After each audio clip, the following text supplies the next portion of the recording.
Argentina es un país que fue pensado, planeado, soñado.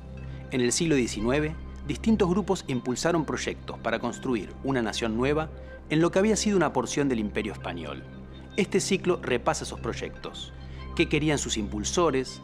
¿Por qué hubo gente dispuesta a dar la vida por esas ideas? ¿Cómo les fue esos proyectos? ¿Qué nos dejaron? Buscamos respuestas a esas preguntas. Es un ciclo sobre ideas, ilusiones, conflictos, éxitos y fracasos.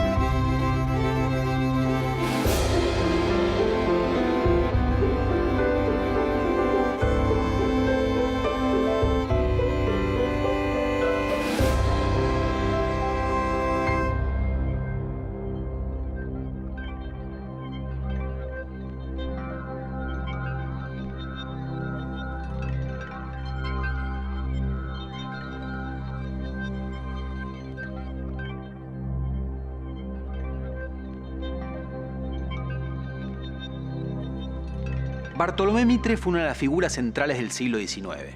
Por un lado, porque desde 1862 lideró el intento de unificar la nación asegurando la preponderancia de Buenos Aires. Por otro lado, porque fue uno de los primeros historiadores argentinos y su obra ha sido muy influyente hasta nuestros días. José Hernández tuvo menos peso político que Mitre. Fue un federal convencido y sobre todo se lo recuerda por haber sido el autor de una obra fundamental de la literatura argentina, el Martín Fierro. Mitre fue el padre de la versión más extendida de la historia nacional. Hernández fue el padre del gran poema nacional. Cada uno vio en el otro a un adversario, y este programa se ocupa de sus proyectos, paralelos y enfrentados, en una época marcada por el conflicto.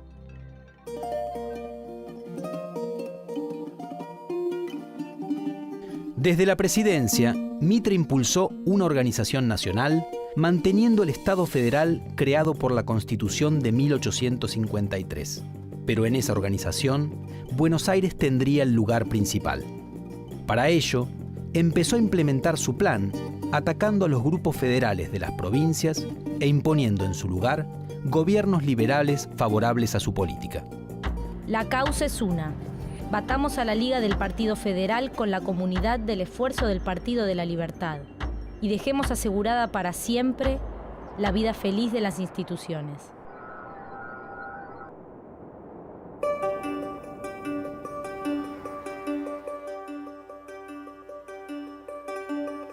En la década de 1850, Mitre defendió la teoría de la nacionalidad preexistente, es decir, que la Argentina existía desde antes de su independencia y que su división era transitoria. Así, el proceso histórico tenía una dinámica que necesariamente conduciría al país a la unidad. Esa unidad se garantizaba en el origen, la Revolución de Mayo. Esa revolución era un acontecimiento propio de la ciudad-puerto, que había tenido un papel fundamental y entonces debía liderar la construcción nacional. Esa particular mirada histórica le servía para justificar una política para el presente. En su proyecto, Buenos Aires, además de federalizarse, se convertiría en la guía de la nación. Mitre promovió la vuelta de los restos de Rivadavia a la provincia, haciendo que historia y política se combinaran otra vez para justificar su postura, la nacionalista. Es decir, repatrió los restos de quien pretendió proclamar a Buenos Aires como la capital del país y guía de la armonización nacional. Para reforzar esa idea, al asumir la presidencia en 1862, creó el Colegio Nacional de Buenos Aires. Financió además la fundación de otros colegios en distintas provincias, con el fin de formar élites dirigentes para la administración pública y proyectar en el interior del país núcleos de poder que doblegaran los restos del federalismo que resistían el liderazgo bonaerense. El programa mitrista quiso adueñarse de una palabra prestigiosa en el siglo XIX: progreso. Mitre era un líder político de particular relevancia en la provincia de Buenos Aires y lo que se propuso en esos años fue de alguna manera, construir una fuerza política con base en Buenos Aires, pero que dominara el conjunto del país. Y en alguna medida, algunas de las ideas centrales de ese proyecto tenían que ver con el ideal liberal. La construcción de una sociedad liberal suponía, por una parte, promover la autonomía política de los ciudadanos, y también esto venía acompañado de un ideal más general de construcción de una sociedad liberal, entre cuyos elementos era importante, por ejemplo, la expansión de las relaciones de mercado.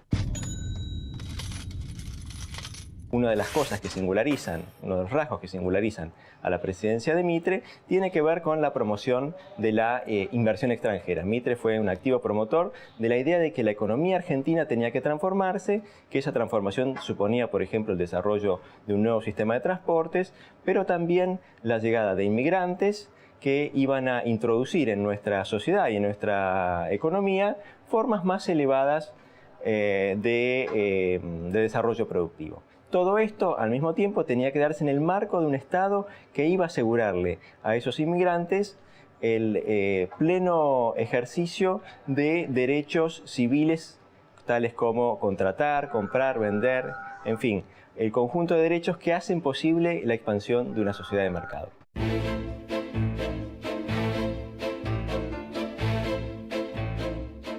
El proyecto de Mitre encontró oposiciones en el interior y en Buenos Aires. Los federales de algunas provincias resistieron la intromisión porteña. Acusaban a Mitre de continuar el programa de los unitarios. Fueron vencidos y en ocasiones masacrados, como ocurrió con las fuerzas del riojano Chacho Peñalosa. Un escritor federal condenó con fuerza los atropellos y crímenes de las tropas mitristas. Se llamaba José Hernández.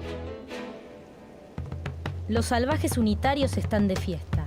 Celebran en estos momentos la muerte de uno de los caudillos más prestigiosos, más generosos y valientes que ha tenido la República Argentina. El Partido Federal tiene un nuevo mártir. El Partido Unitario tiene un crimen más que escribir en las páginas de sus horrendos crímenes.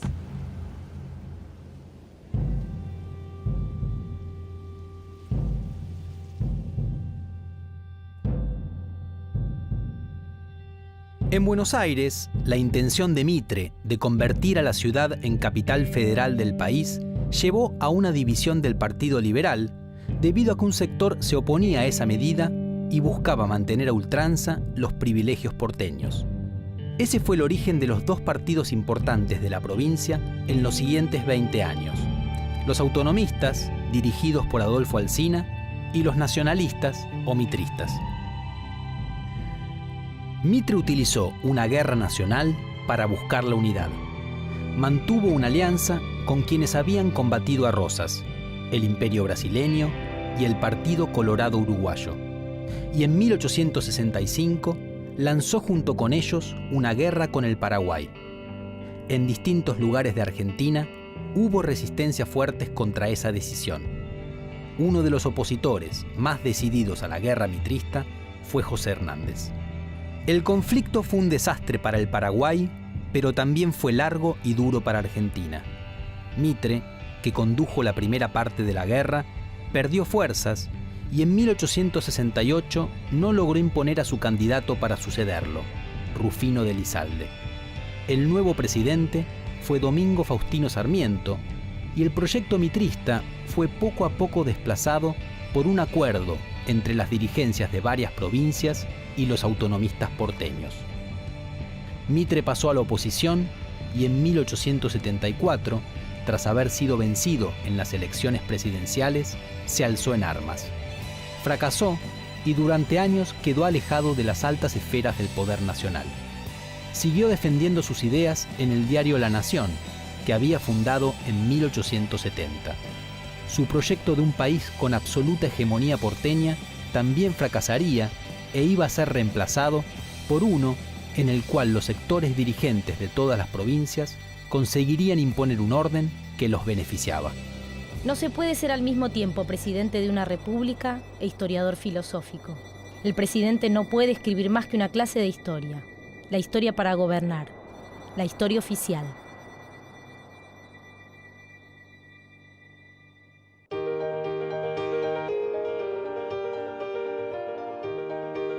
Mitre fue, además, uno de los fundadores de la historiografía argentina, junto con Vicente Fidel López. Ambos produjeron las primeras historias del país que seguían unas reglas y un método de trabajo, respetando la lectura de documentos. En 1858, Mitre presentó su Historia de Belgrano y de la Independencia Argentina, que iba a tener otras 3 ediciones, la última de ellas en 1887.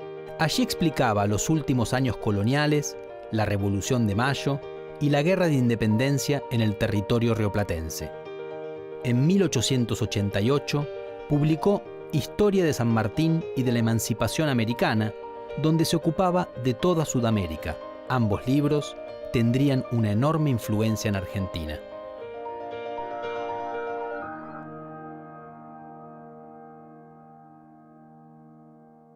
La intervención historiográfica de Mitre es decisiva también en otro aspecto, que es la intervención narrativa que coloca en el centro del panteón o en el punto más alto del panteón a un militar.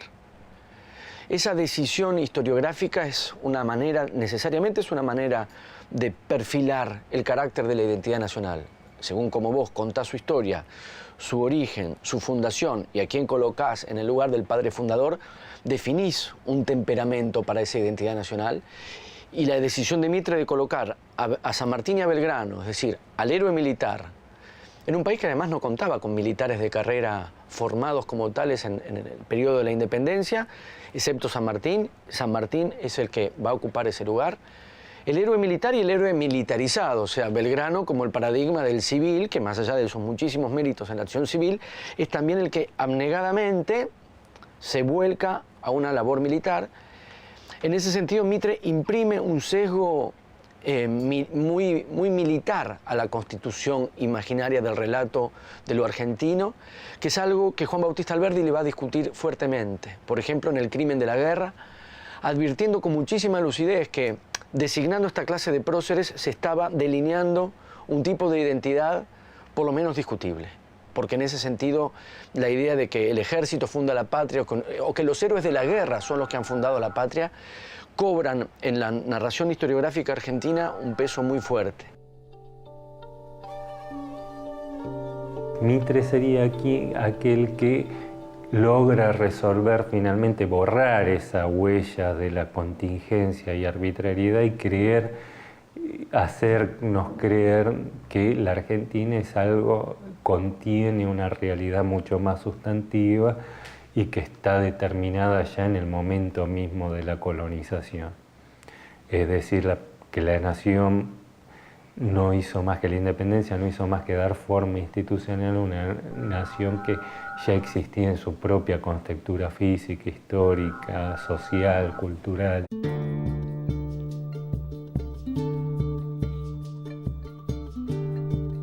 Los posicionamientos políticos de José Hernández siempre fueron diferentes a los de Mitre. Desde 1857, este porteño residía en Paraná y apoyaba el proyecto de Justo José de Urquiza.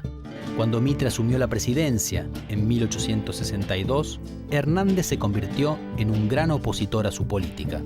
Hacia 1869, ya con Mitre fuera del poder, Hernández fundó el periódico Río de la Plata. Allí escribió varias notas en las que reiteraba las críticas a la élite que emprendía desde Buenos Aires la organización nacional. Al revisar las consecuencias de la Guerra del Paraguay, declaró que el gobierno nacional era una máquina de guerra. Hernández se ubicaba como el último gran exponente de la vieja tendencia federal. En sus escritos, el federalismo se asociaba al antiporteñismo y también defendía un ideario liberal reformista con componentes de democratismo social. Ecos de estas ideas resonarían en un libro fundamental de la cultura argentina que Hernández publicó en 1872, El gaucho Martín Fierro.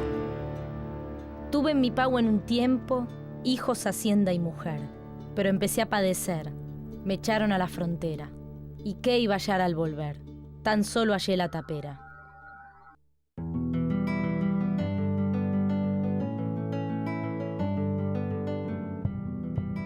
Hernández pensó su famoso poema en el exilio, al que tuvo que marchar por apoyar el levantamiento contra el gobierno nacional del último caudillo federal, el entrerriano Ricardo López Jordán.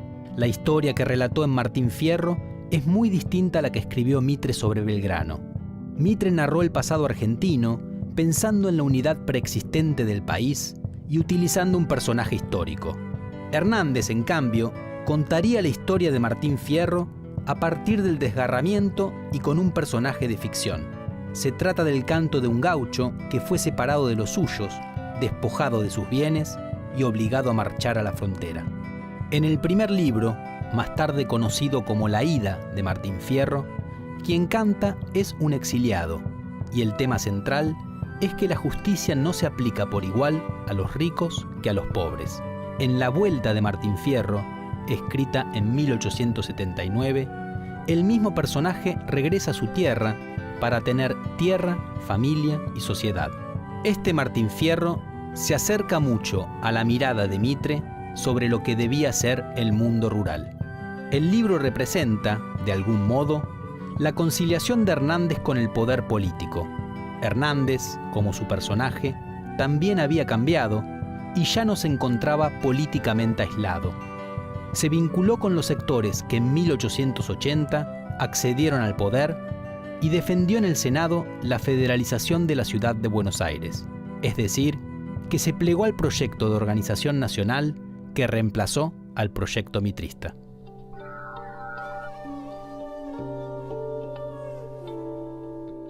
Hernández escribe La Ida encerrado durante semanas en un hotel enfrente de la Plaza de Mayo, en 25 de Mayo y Rivadavia. Dice, entre los bártulos de un conspirador, como si de alguna manera un opositor político estuviera escondido escribiendo ese texto, que luego, digamos, lo va a convertir en un poeta inmortal. Pero básicamente yo diría que las circunstancias políticas le dan un fuerte tono político a la primera parte del poema. Hay una gran determinación en las circunstancias de él como una especie de opositor político. La Vuelta es una circunstancia muy diferente. En principio, a partir del gobierno de Avellaneda, se abren una serie de expectativas para el retorno de los emigrados, de los desterrados por los distintos enfrentamientos políticos. Y Hernández se aprovecha de esa situación. Puede participar en política y de alguna manera el carácter conciliatorio o reconciliatorio que propone Avellaneda se manifiesta también en el poema, y eso también es muy notable. Si bien es cierto que el poema habla de la leva de gauchos, el tratamiento de los gauchos en la frontera, de todos modos en el poema esas circunstancias históricas, puntuales, están borradas. No hay referencias a partidos, no hay referencias a presidentes.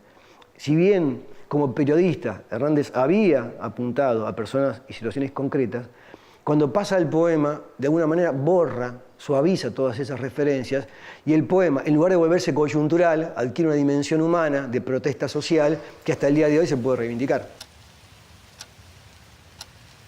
Es curioso, pero no es un poema que haya avejentado. Al contrario, tiene una potencia que en buena medida es efecto de estas novedades que Hernández introdujo en la gauchesca. Por supuesto, recibió un cierto lenguaje, recibió una cierta forma de componer, pero también pervirtió aquello que había recibido. Y esa originalidad es inconfundible. Es más, no solamente que culmina la gauchesca, no se puede escribir gauchesca después de José Hernández. Todo lo que venga después va a ser menor comparado con esa obra. Casi uno podría decir que Hernández cerró la gauchesca en el momento más alto. Es el pobre en su orfandad de la fortuna el desecho, porque nadie toma a pecho el defender a su raza. Debe el gaucho tener casa, escuela, iglesia, derechos. Mas Dios ha de permitir que esto llegue a mejorar, porque se ha de recordar para hacer bien el trabajo, que el fuego para calentar debe ir siempre por abajo. Mitre convenció a sus contemporáneos de que la nación argentina había nacido el 25 de mayo de 1810 y que estaba destinada a ser única en Sudamérica. Estas ideas fueron muy influyentes y siguen teniendo peso hasta en la actualidad. Se sostienen en un deseo y no en la confrontación con los hechos. En realidad, la nación argentina se fundó mucho tiempo después de la Revolución de Mayo, en un largo proceso, y además la idea de que Argentina está destinada a ser excepcional es muy difícil de sostener. Hernández escribió la historia de un gaucho que osciló entre dos ideas de justicia. En La Ida de Martín Fierro, la idea de que la justicia debía ser igual para ricos y pobres. En La Vuelta de Martín Fierro, la idea de una justicia entendida como reconciliación de una unidad primigenia perdida. Los proyectos de Mitre y de Hernández fracasaron, pero los dos personajes tuvieron una gran influencia. Mitre definió quiénes eran los héroes a los que había que honrar, San Martín y Belgrano, y su obra constituyó la base de la enseñanza de historia argentina en las escuelas. Aunque su versión fue muy atacada como historia oficial, sin embargo sigue siendo muy influyente. A su vez, Hernández es unánimemente reconocido como el autor del gran poema nacional. Por lo tanto, ambos marcaron a fuego a la cultura argentina.